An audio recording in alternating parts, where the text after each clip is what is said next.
having me. I'm attorney Samantha Gentel with Generations Law Group. We have offices in Sudbury and Acton and Andover. And I'm speaking today about managing a crisis when there's no plan in place.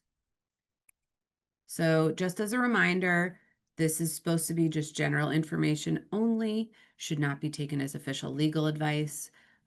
If you need legal advice, please seek the help of an elder law attorney. So in terms of what can be done when there's a crisis without a plan, the big question is, has the doctor declared the person competent or incompetent? Meaning, do they have the mental capacity to understand and sign estate plan documents? It's more than just a signature. It's not about whether or not they can physically sign their name. It's whether they can have a meaningful conversation, understand what is going on, would be able to read documents and understand them. So the first scenario is a doctor has declared the person to be competent, so they are able to make decisions. So maybe we're in a situation where, in terms of a crisis, maybe there is someone with an early dementia diagnosis or Alzheimer's diagnosis. So they're experiencing some memory issues, but are still able to fully make decisions. So in terms of what can be done on the side of estate planning, the most important documents that everyone needs are particularly a durable power of attorney and healthcare proxy. These documents are used while you're alive. So, and then we've also got the HIPAA authorization and release, the living will, and then also important but not as important are a will and a trust potentially.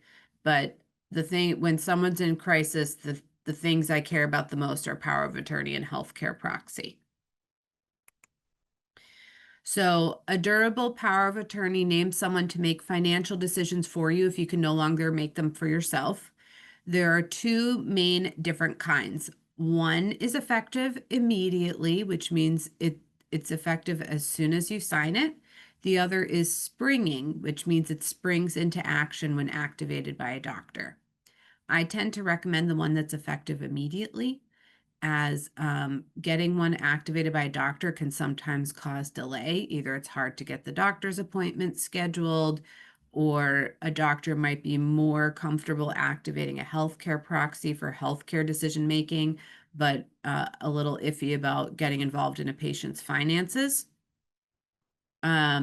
So as long as you really truly trust the person you're naming in that document, it's a good idea to have it effective immediately. But there's certainly a comfort level thing involved. So it's certainly your choice, and your attorney who should go over both choices with you. Anybody you name in a durable power of attorney can have access to your financial information, can help you pay bills, can get attached to your bank accounts and investments, and can sign contracts on your behalf. The whole point of having a durable power of attorney is to avoid court intervention in your life. So if someone does not have a power of attorney, then you need what's called a conservatorship through the probate and family court. And similarly, I'll be talking next about the healthcare proxy. Healthcare proxy, if there's no healthcare proxy in place, then you need what's called a guardianship through the probate and family court. The healthcare proxy allows someone to make healthcare decisions for you if you can no longer make them for yourself. Healthcare proxy must be activated by a doctor, but it also can be deactivated. So if you use an example, someone has been knocked unconscious, clearly they can't make decisions for themselves any longer. But once they've regained consciousness and are okay, it can be deactivated. A healthcare proxy can be revoked at any time, even orally. So sometimes if it's, if a doctor's activated the healthcare proxy and the patient is still causing issues and trying to revoke, then you may need court authority to affirm the healthcare proxy. Something that's really important to note is a very good idea to get a healthcare proxy through an elder law attorney versus using the free state form, which can be found online or often gets handed out at doctors' offices and hospitals. The healthcare proxy you get from an elder law attorney should incorporate a clause about allowing the healthcare agent to approve the use of antipsychotic medication. The reason why that's important is if that authority is missing from a healthcare proxy and a person is in need of antipsychotics, you can imagine they would need those right away. And if the authority is missing from the healthcare proxy, a hospital may require additional court authority, which is called a Rogers monitor. And a Rogers monitor is a portion of a guardianship proceeding relating to antipsychotics. But waiting to get a hearing for a Rogers monitor could take time and cause a lot of turmoil for that patient. Another thing that's really important to know with healthcare proxies is once you obtain your own healthcare proxy, you want to give copies to all of your treating physicians, have copies available if you need to go to the hospital, and you should probably give copies to the agents named in your document too.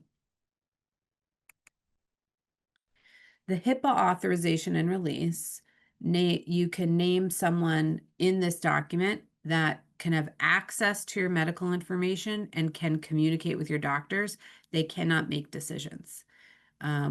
You'll see some of you may have pre-existing estate plans done by non-elder law attorneys, and some attorneys will put the HIPAA authorization within the healthcare proxy. And we don't do that because then it's not useful. It's only useful then once the healthcare proxy is activated. By having a freestanding HIPAA release, then if you're at the point where you're advanced in age and maybe you're having a loved one come with you to appointments to be a second set of ears or doing follow-up or needing help with medication management, this document will allow anybody listed, no matter the order, access to your information. So it can be very helpful. The living will is an outline and reference point for your healthcare agents for what your end of life wishes are. So that's sort of the situation in which, I don't want to be in a vegetative state, pull the plug, those sorts of things. So it's a good document to have, but what's important to note is it's not legally binding. So your healthcare agent will have the final say in terms of end of life decision making. We always say you should have the conversation with all of your loved ones, but particularly those named in your healthcare proxy, about your end of life wishes. But being faced with that decision is very sad and stressful. Your healthcare agent might be second guessing themselves. Is this what they really wanted? So having the living will gives them peace of mind. What's important to note, though, even though it's not legally binding, what is legally binding is called the MOLST form, Medical Order for Life-Sustaining Treatment. That is the new DNR, or Do Not Resuscitate, in Massachusetts. This is something that you fill out with your doctor, not with your attorney. You would do this if you're very advanced in age or have a terminal illness. Sometimes assisted livings want you to have a MOLST on file with them. And when you do this with your doctor, they're supposed to give it to you on pink paper, and then you put it on your fridge. And then if EMTs are called to your home, they are trained to look at the fridge to see if the person has a MOLST, and then they're legally bound to follow what it says. So that's a very important document to have depending on your phase of life.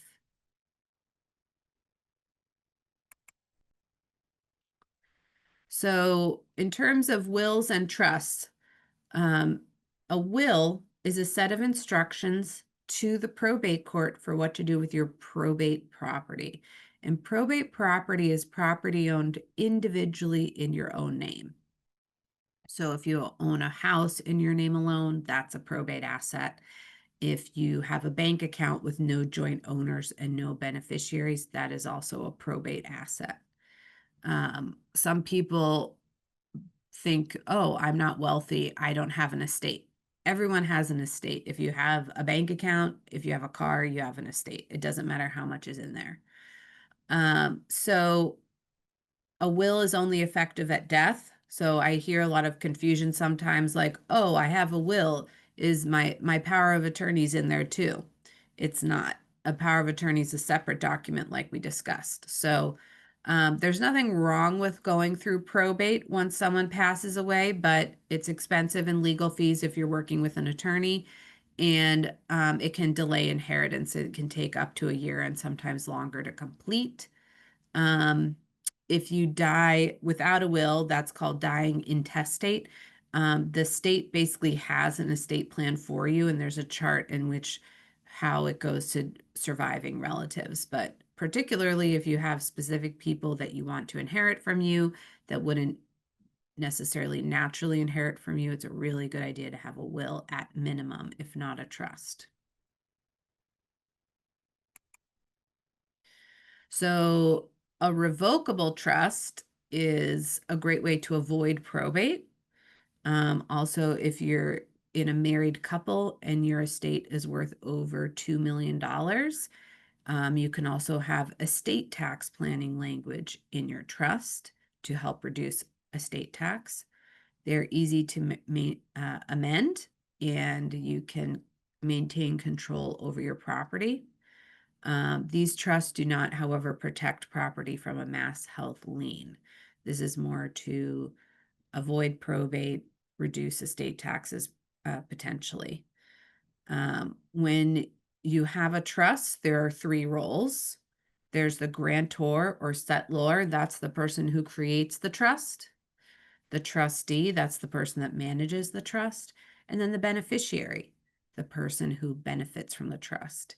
When you set up one of these trusts, you will hold all three roles, but then you will name alternates. So if something happens to you or you're no longer able to make decisions, you can name an alternate trustee. And then you also name alternate beneficiaries for after you pass away, who is going to inherit from you after you pass. A common thing that I see all the time, a common error, is someone will have a revocable trust and think they're all set, but it turns out they're unfunded. So a revocable trust only avoids probate if you put your property in the trust. So that means if it's for real estate, a new deed needs to be drawn up to transfer the house into the trust.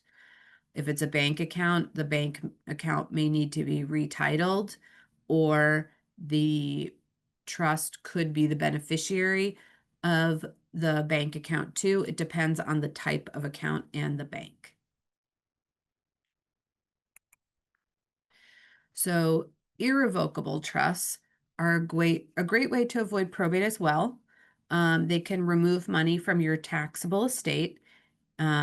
Life insurance can also be put into an irrevocable trust known as an ILIT, irrevocable life insurance trust. But uh, the main thing we get asked about for irrevocable trusts are protecting property and accounts from a mass health to protect assets for surviving relatives or children. So when you set up one of these trusts, it's subject to the 5-year look back period for mass health, which we will discuss later. So if usually clients will just put a house in the irrevocable trust. Sometimes you'll put cash as well. It just depends on the size of your estate and whether or not that is feasible. If you make it more than 5 years before needing nursing home level care, you can protect an entire house from a mass health lien. But you want to make sure you're seeing an elder law attorney to do this that is well versed in mass health regulations.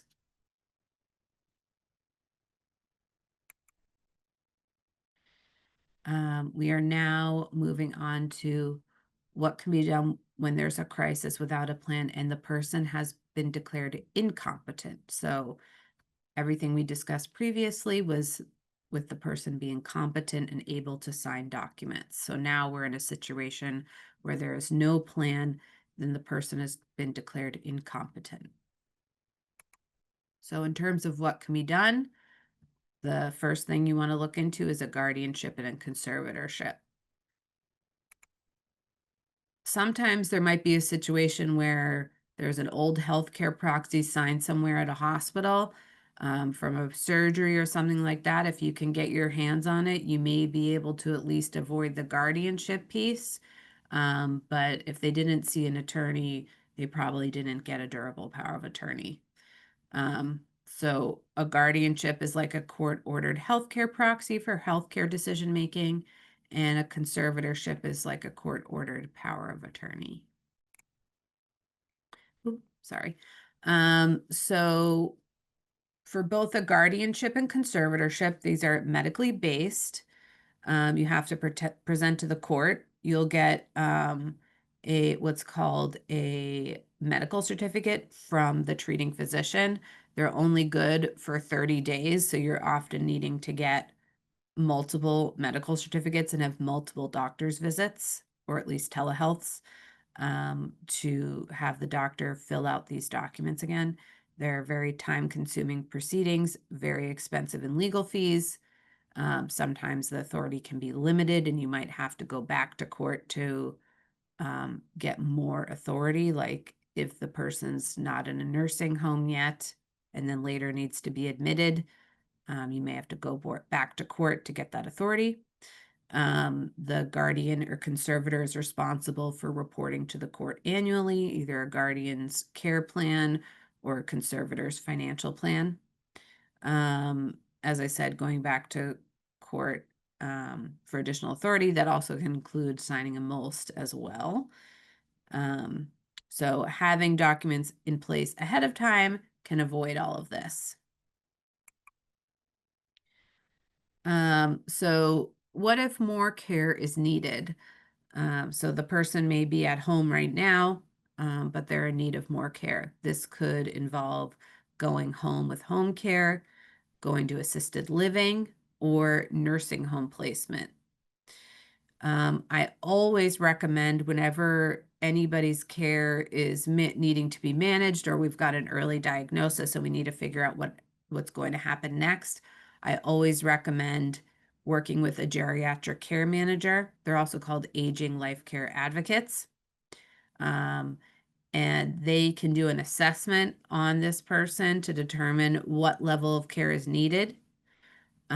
So elder law attorneys and care managers work really well together as a team, because you can tell me what's going on with your loved one and I might be able to guess the level of care they need, but I'm not a medical professional and sometimes there's denial going on. So it's always good to have someone come in and do an assessment, and then if placement's needed, they can help find placement and also understand what level of placement is needed, assisted living versus nursing home care, or if you need help implementing home care, they're going to know the good agencies to work with. Also reaching out to your local ASAP agency, which stands for Aging Services Access Point. There are several in Massachusetts. A big one is Springwell, and then there's also Minuteman, and then others throughout the state. They can be helpful with getting some minimal free services or low cost services like Meals on Wheels, house cleaning, and can sometimes help with mass health eligibility. So how can care be made affordable? How do you plan to pay for home care or nursing home care? How can you plan with mass health coverage while in a crisis? So there are two federal programs, Medicare and Medicaid. Medicare is health insurance for when you're retired or disabled. Medicaid is health insurance for low-income individuals, but can also pay for long-term care, either at home or in a nursing home. Medicaid is administered by state agencies, and that state agency in Massachusetts is Mass Health. So Mass Health is Medicaid. They're the same thing. They are separate from Medicare, and you can have both at the same time.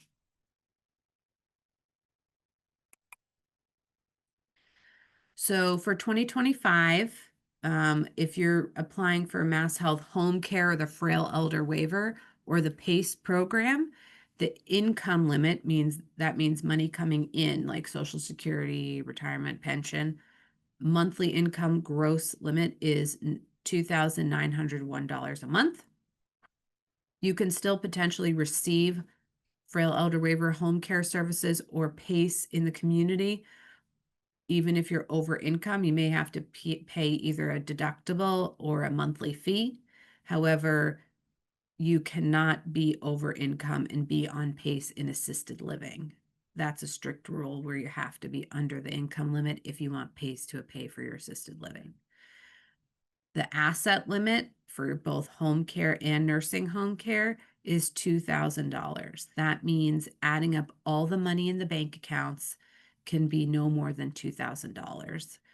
The limit needs to be under $2,000 on the date you want to apply for Mass Health to cover for your care.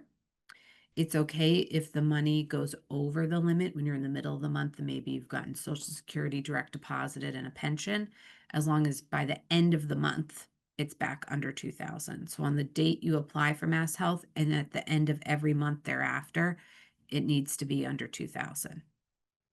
If it's an individual, if it's a married couple where both are on Mass Health, it's a $3,000 asset limit.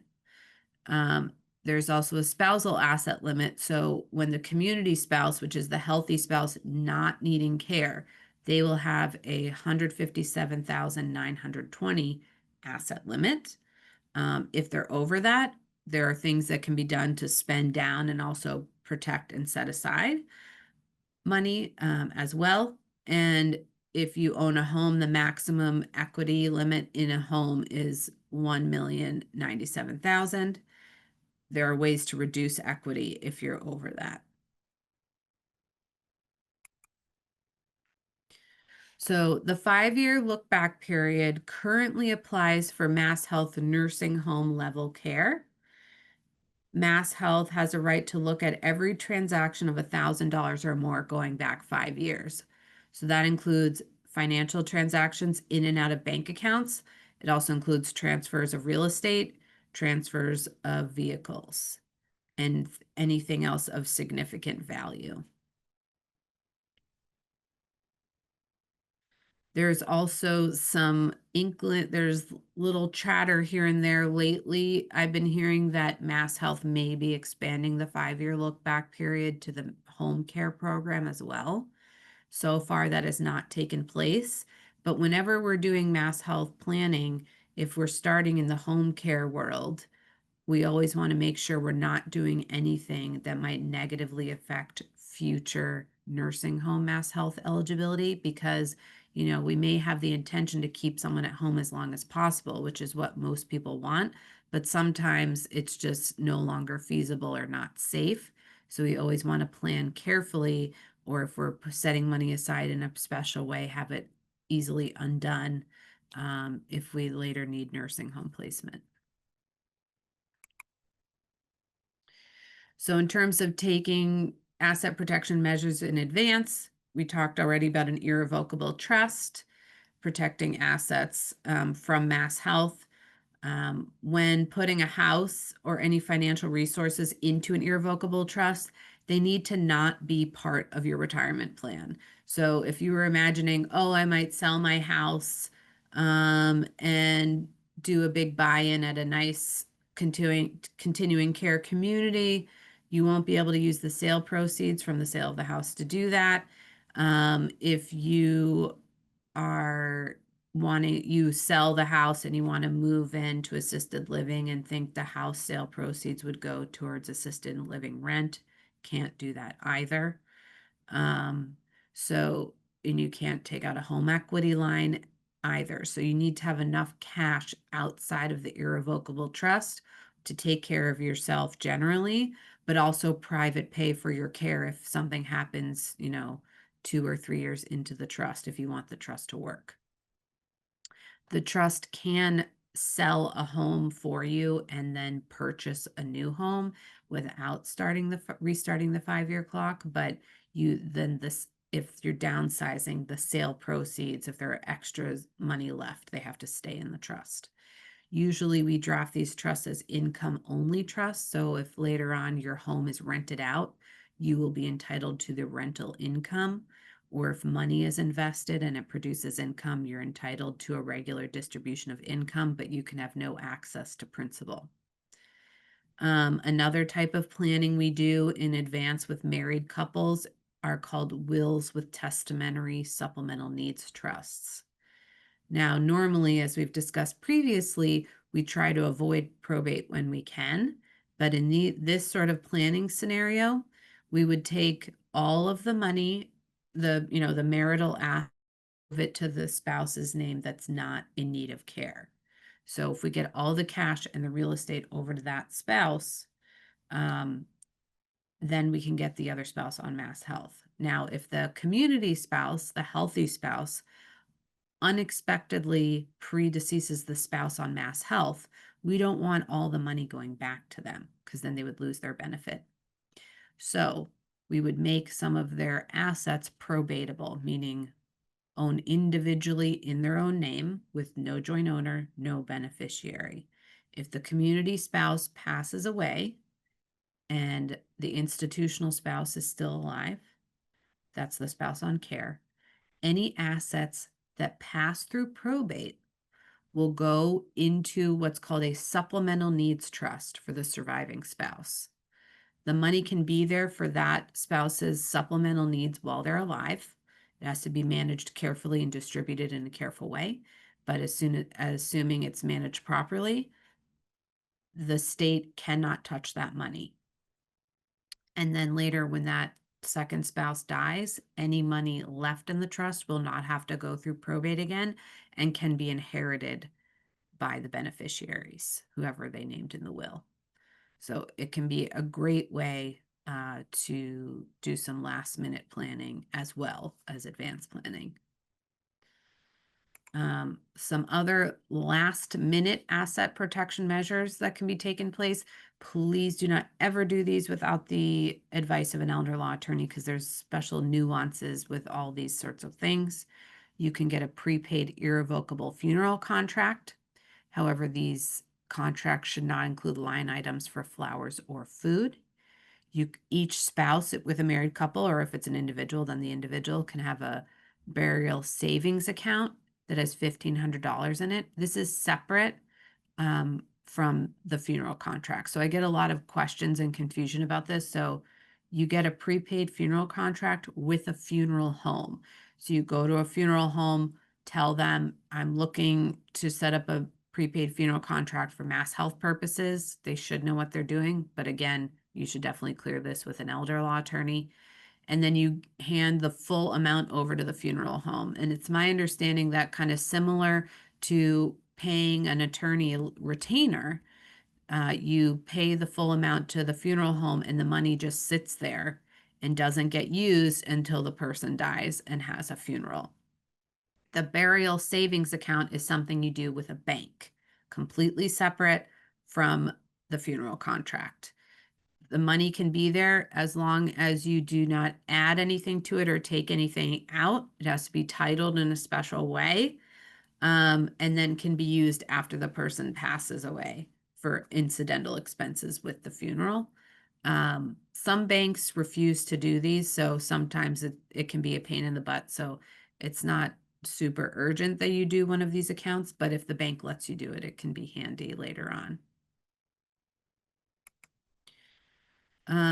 So another thing that can be done last minute that don't have an effect on the 5-year look back period is transferring money to the spouse, not in the nursing home, as we mentioned, and transferring a house to the spouse as well. So the 5-year look back period only applies to transfers to other people. A common problem I see all the time is giving money away to kids. Also, paying a caretaker under the table can cause a lot of issues as well. So you want to reach out to an elder law attorney to figure out if you're doing anything that would be a red flag for mass health, and then they can help you plan accordingly. So if the community spouse ends up having over the community spouse asset limit of 157,000, They can get what's called a single premium immediate annuity or a Medicaid annuity, where we take all of their money over the 157K, place it in a Medicaid annuity, or sometimes more than one. And then we usually have them do a short-term annuity. And the reason being is that the primary beneficiary on this annuity has to be the Commonwealth of Massachusetts. So we would try to have the client do like a 2 or 3 year term where they start getting the money back immediately in a monthly stream of income. And the goal is to have them outlive their annuity so they get all their money back and the state doesn't get anything. If the community spouse dies and there's money left in the annuity, then the state will get paid back for what they've spent on the institutional spouse's care so far. So hopefully we can get the money out of their name and then back in their name. That 157 limit is a one-time limit. So it's okay if their assets go over the 157,000 once the annuity starts coming in. What's important to note too is that 157 limit goes up every year. So this is just the number for 2025. For a single person going to a nursing home, a great planning tool that is used last minute is a pooled disability trust. These trusts are managed by trust companies. Two companies that I tend to work with are Plan of Massachusetts and Rhode Island and Guardian Community Trust. Another popular one is called the ARC, and there are a couple other throughout the state. When you set up a pooled trust, you take all the person's money over their $2,000 limit and put it in the trust. The trust money can be there for their supplemental needs, meaning that if the person needs clothes, needs a haircut, a medical procedure that's not covered by insurance, the trust can pay for those items directly. They cannot hand cash directly to the beneficiary, but they can pay for supplemental items for that person.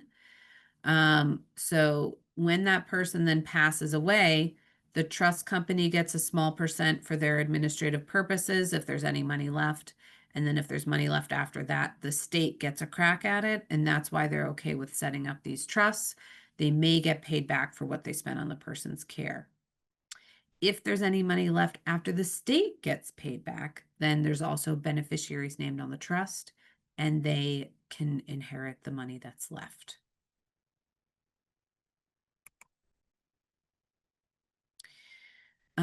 Some additional, this is my final slide. Some other last minute asset protection measures are the caretaker child transfer a house. So this needs to be a child of the elder needing care. It can't be a grandchild, can't be a niece or nephew, unfortunately. They will have needed to live with the elder for over 2 years. Their home needs to have been the caretaker's primary and permanent address. So they can't have an apartment but then visit mom or dad daily to take care of them. They need to have proof it's been their primary residence. And they need to assist with activities of daily living to the point where the level of care they provided prevented the elder from needing nursing home level care sooner. So you do this with, we have to provide a lot of documentation, letters from doctors, affidavits from witnesses who witnessed the person providing care, birth certificate to prove that it is in fact the child, proof of address, all that stuff. But we have done many successful transfers of homes in this situation. You can also transfer, normally when you wouldn't be able to give money away to a child, you can transfer unlimited funds to a disabled child, which can be very useful. The child either needs to have been determined disabled by the Social Security Administration, or you can go through a procedure through the UMass Disability Determination Unit to determine if this person is disabled. You have to be very careful when giving money to a disabled child because depending on the type of public benefits they have, they could be on Mass Health with an asset limit as well. So you need to understand very clearly what public benefits they're receiving to make sure it's not going to negatively affect their public benefits. You could potentially set up a supplemental needs trust for that disabled child to set the money aside from them without negatively affecting their benefits. So thank you so much for listening to my presentation, and I'm happy to answer any questions. I think that's it for questions. So, in that case, I thank everybody for joining us, and we will have this video out to you shortly. And thank you, Sam, for all that information. And everybody have a great rest of your day. Thanks so much. All right, take care.